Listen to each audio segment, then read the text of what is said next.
స్తోత్రం. ఆయన నిన్ను విడువడు ఎడబాయడు. స్తోత్రం. చెప్పు హల్లెలూయా.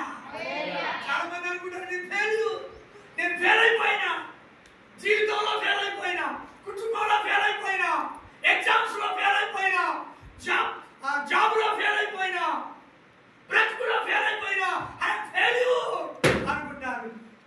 నీవు ఫెయిల్యూర్ కాదు, నీవు నిష్ప్రయోజనమైన జనం కాదు. నా దేవుని బిడ్డలారా, నీవు ఫెయిల్ అయిపోలే. ఫెయిల్ అయిపోయి ఉన్న ఆ స్థానంలోనే, నిషేధించబడిన ఆ స్థలంలోనే, నిర్జీవం ఉన్న ఆ స్థలంలోనే, పాడైపోయిన ఆ స్థలంలోనే, చీకటి పడిన ఆ స్థలంలోనే, అన్ని పోగొట్టుకున్న ఆ స్థలంలోనే ప్రభువు నిన్ను దర్శిస్తున్నాడు. ఆమేన్. చెప్పు చెప్పు చెప్పు హల్లెలూయా. దేవుడు ప్రత్యక్షమవుతున్నాడు. దేవుడు తోడై ఉన్నాను అంటున్నాడు. నిన్ను విడువను ఎడబాయను అంటున్నాడు. ఆమేన్. ఆ దేవుని సంగమా, దేవుని పిల్లరా, అలాంటి పరిస్థితుల్లో కూడా నిన్ను విడిచిపెట్టే దేవుడు కాదు. నిన్ను మర్చిపోయే దేవుడు కాదు.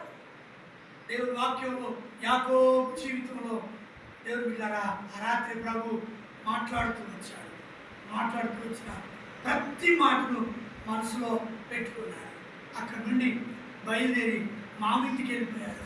మేనమామ అంటారు కదండి, తల్లిదండ్రులు లేకపోయినా ఇనుకొడతలేదు బాబు, తల్లిదండ్రులు లేకపోయినా మేనమామ ఉండాలంట. మేము 6 మంది అన్నారు, నాతోనే 6, నేను 6 మెంబర్స్, 6వ వాడిని. మా మామలు కూడా 6 మంది, మా మేనమామలు కూడా 6 మందే. హల్లెలూయా.